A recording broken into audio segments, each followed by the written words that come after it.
Good evening. Thanks very much for joining us on India Business Hour. I'm Shireen Bhan. The big stories that we are tracking for you tonight.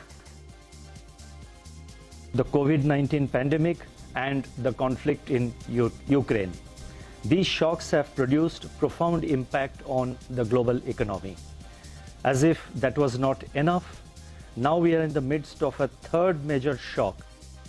The RBI hikes the repo rate by 50 basis points as expected. Governor Shaktikanta Das likens the current global monetary tightening to a third storm after COVID and the Ukraine war. Refuses to set an outer limit for rate hikes, saying future action will be data dependent. The RBI lowers the FY23 GDP forecast from 7.2% to 7%, maintains the inflation forecast at 6.7%. The central bank's projections mean inflation in September will be above the 6% mark, forcing the RBI to write to Parliament. The rupee reclaims lost ground against the dollar, posting the biggest one-day rally in a month. Governor Shaktikanta Das says the movement in the rupee is orderly compared to other currencies. Stock markets snap a 7-day losing streak. The Sensex rallies over 1,000 points. Nifty gains nearly 300, but for the week, the Sensex and the Nifty are still lower by over 1%. SEBI tightens the disclosure rules for IPOs. Issuers must disclose price per share based on past fundraising. SEBI chief says classical financial metrics are not appropriate for loss-making companies, which will now have to disclose key performance indicators. Days after the Kirit Parikh panel sought more time to finalize its recommendations on the gas price formula, the government has hiked the price of gas as per schedule. Gas from the old fields of ONDC and Oil India has seen a price hike of 40%. Gas from the Reliance BP fields hiked to more than $12 per unit. Vladimir Putin says he's ready for talks, calls Ukraine to the negotiating table, but announces the annexation of 4 occupied regions. At least 23 people dead after a civilian convoy was allegedly hit by a Russian missile in southwest Ukraine. RBI stands firm on tokenization, refuses to move the deadline from tomorrow. All credit and debit card transactions made online will have to mask the identity of the card holders via tokens. A litmus test for India's Open Network for Digital Commerce, ONDC, goes live in parts of Bengaluru with more than 200 grocery stores and restaurants registering for trials. The government-backed interoperable network is aimed at helping small retailers go online and reduce the dominance of Amazon, Flipkart and others. It's Shashi Tharoor versus Mallikarjun Kharge for the next president of the Congress party. Kharge is the frontrunner, has the backing of large sections of the party. Well, the big story this evening, no surprises from the Monetary Policy Committee. The repo rate was hiked by 50 basis points for the third time in a row. This is also the fourth consecutive rate hike, including the 40 basis point hike announced in May. Now, with this, the repo rate has been raised by 190 basis points since April. The repo rate now stands at 5.9%. The policy stance remains focused on the withdrawal of accommodation. RBI Governor Shaktikanta Das has refused to give an outer limit for the rate hike, saying that future rate actions will be driven by data. In fact, he's likened the global monetary tightening to a third storm after COVID and the Ukraine war. The RBI has also cut the real GDP growth forecast for FY23 to 7% from 7.2% earlier. It expects the first quarter of the next fiscal year to record a GDP growth of 7.2%. Meanwhile, on inflation, the forecast for FY23 has been retained at 6.7%. The central bank's projections mean that inflation in September will be above the 6% mark. And when this happens, the Reserve Bank will have to write a letter to the government explaining the reasons for its failure to contain inflation below the 6% target for 3 consecutive quarters. This is as per the MPC mandate. Here are the key highlights from the governor. In the last 2.5 years, the world has witnessed 2 major shocks: the COVID-19 pandemic and the conflict in Ukraine. These shocks have produced profound impact on the global economy. As if that was not enough, now we are in the midst of a third major shock, a storm, arising from aggressive monetary policy actions and even more aggressive communication, especially from advanced country central banks. In a policy tightening cycle, however, it is arduous to provide consistent forward guidance, particularly in a highly uncertain environment. In fact, forward guidance may even destabilize financial markets. Questions are often asked about the peak and terminal rates in a rate hiking cycle or in a rate tightening cycle. Without venturing into any forward guidance which can be hazardous in the present context, I would like to state that our actions will be carefully calibrated to the incoming data and the evolving scenario without being constrained by conventional or any textbook approach to policy making.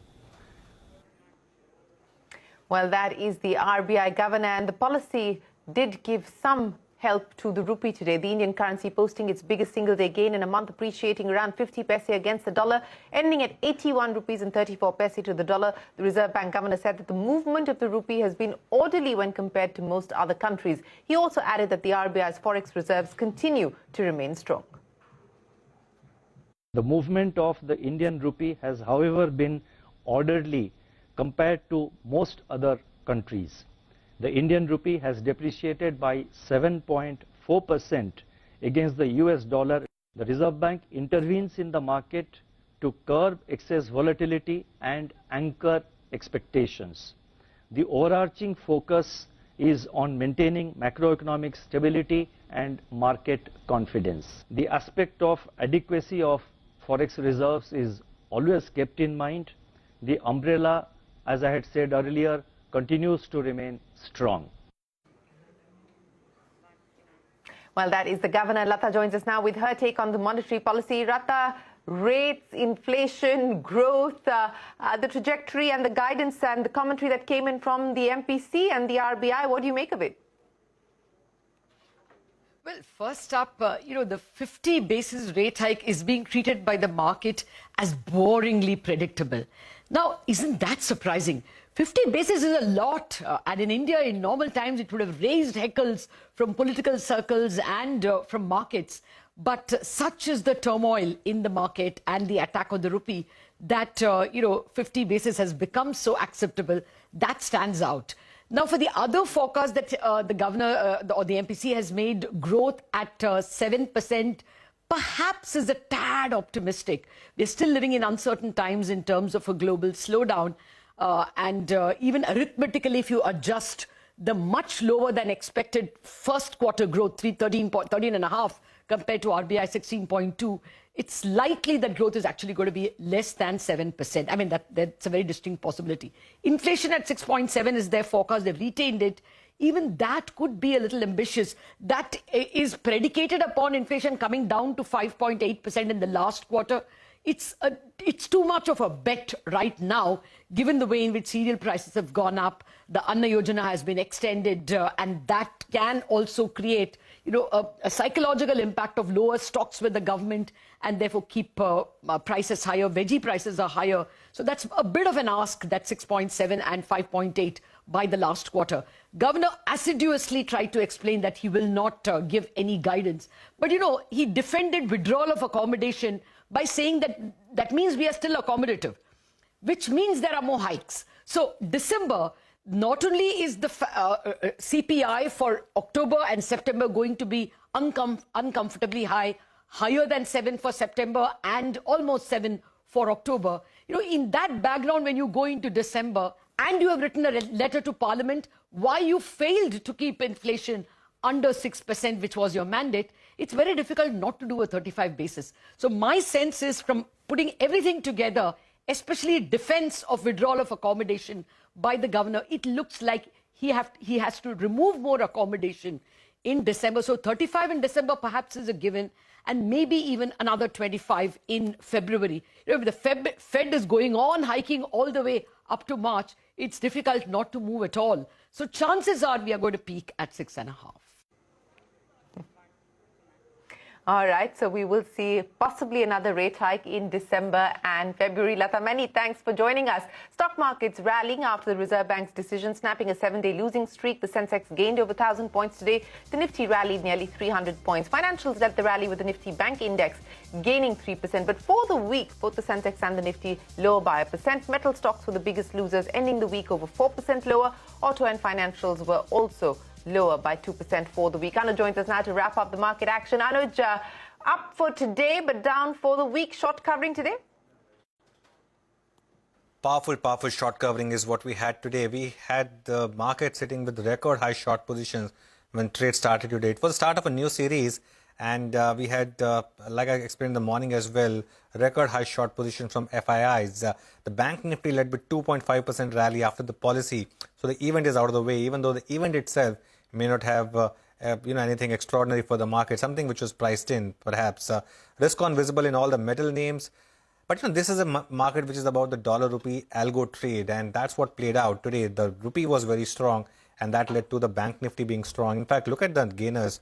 You had Hindalco, Bharti made a new high, by the way, and all the financials after that, Bajaj Finance, IndusInd, Kotak, the HDFC Twins, ICICI, even Reliance did well. In the F&O space, you had some big gainers like India Cement, Canara Bank, and Indus Star, while gas was a sector, city gas, that is, which was on the downside in anticipation of price hikes, so MGL, IGL, and Gujarat Gas. As I said, it's an algo trade, a lot dependent on what's happening with the dollar index and currency market. So today it was a good short covering move, but it cannot be said that a trend has emerged once again.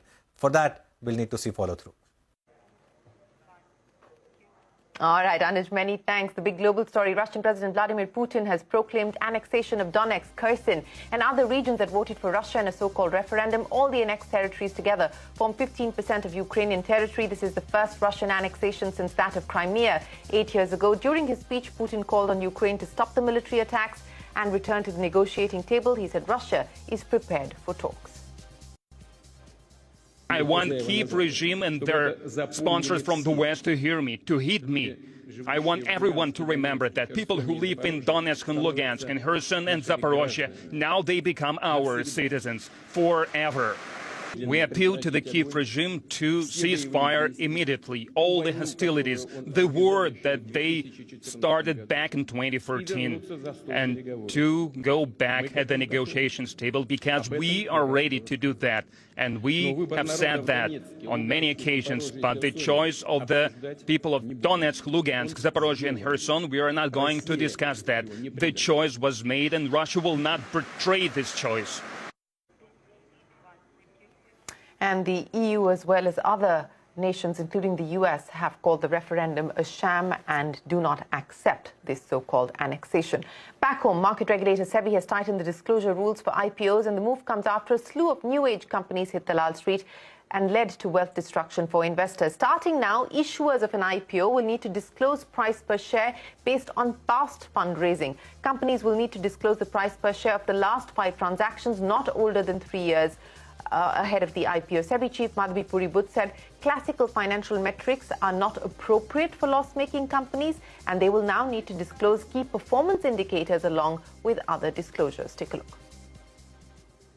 What is the purpose and thinking behind this disclosure requirement is really to give investors a better basis to make their decisions on whether the price is right for them or not, and also to share what is it that has been. There should be no information asymmetry. So whatever it is that has been shared with the QIBs, it's what should be shared with the retail investors.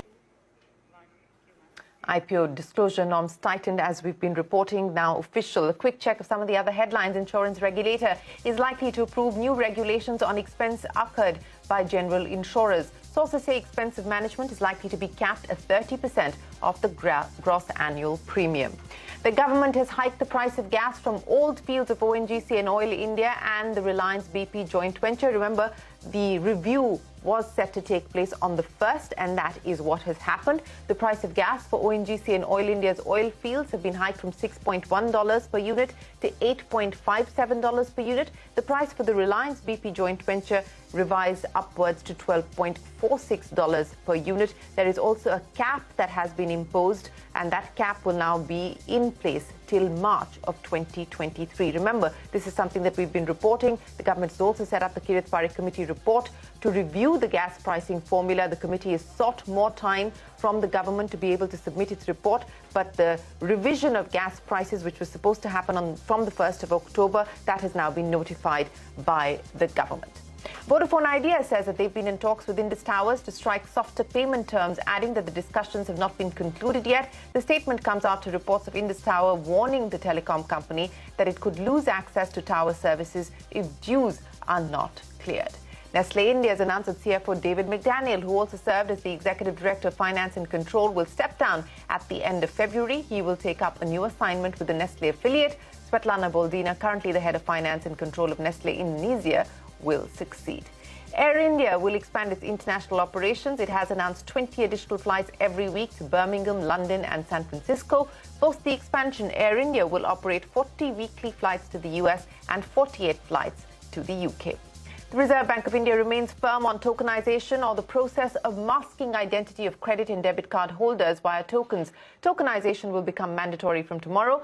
As scheduled, RBI Deputy Governor Ravi Shankar says the system is ready for the change, with 40% of transactions in September having been done through tokenization.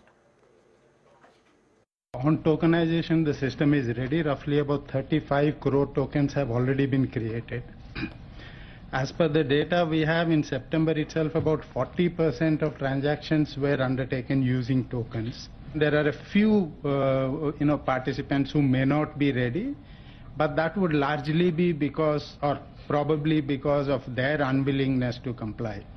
And we don't believe that we should hold back efforts to ensure customer protection because of such laggards. Well, get ready for tokenization starting tomorrow. The RBI wants to move banks from post-default NPA recognition mechanism to providing for expected loss from NPAs. The RBI governor said that a discussion paper will be released soon. Speaking to CNBC-TV18, SBI Chief Dinesh Khara said it will mean more provisioning by banks when the rules change. However, he added that this is a healthy development in the long run. It is the right opportunity, right and opportune time to really evaluate our migration towards NDS. It might have an impact when it comes to the stage 1 and stage 2, but even stage 3 also, there would be a recalibration which will happen.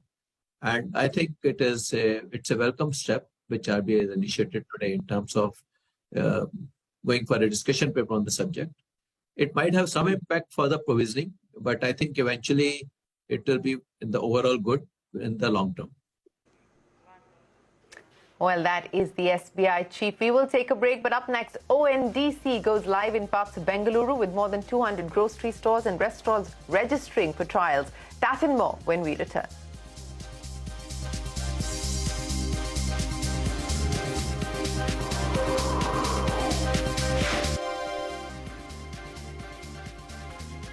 The government's interoperable open network for digital commerce, or ONDC, has been launched in Bengaluru for the first big test. ONDC is aimed at helping small retailers go online to reduce the dominance of the likes of Amazon and Flipkart. So how does it work, and can it really challenge the e-commerce heavyweights? Shilpa Ranipeta joins us now to explain.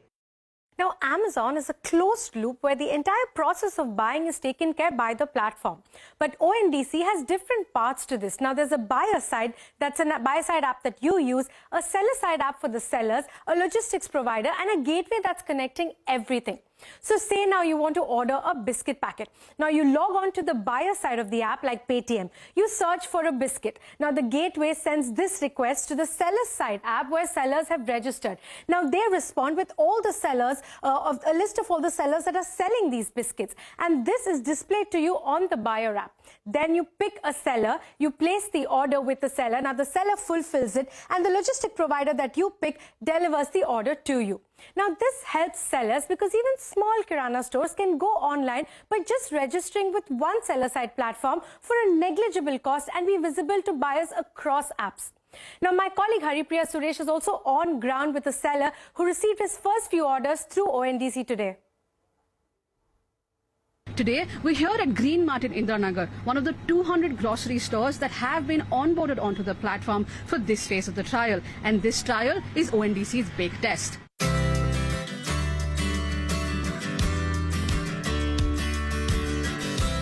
Just by 10 o'clock only this was launched and we received 2 orders. The delivery partner came here within 15 minutes after receiving the order.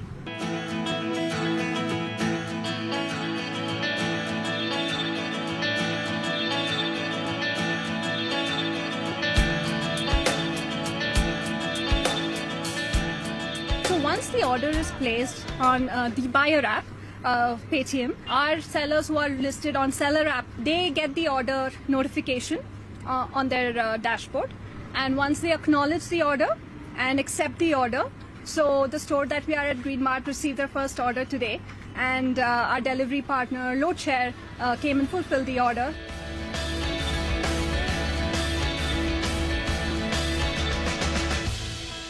Currently, Paytm, Spice Money and My Store have been onboarded on the buyer side as buyer side apps, and a whole host of apps like Seller App, Bizom, GoFrugal are among others are on the seller side, and Loadshare and Dunzo have been onboarded as logistic partners.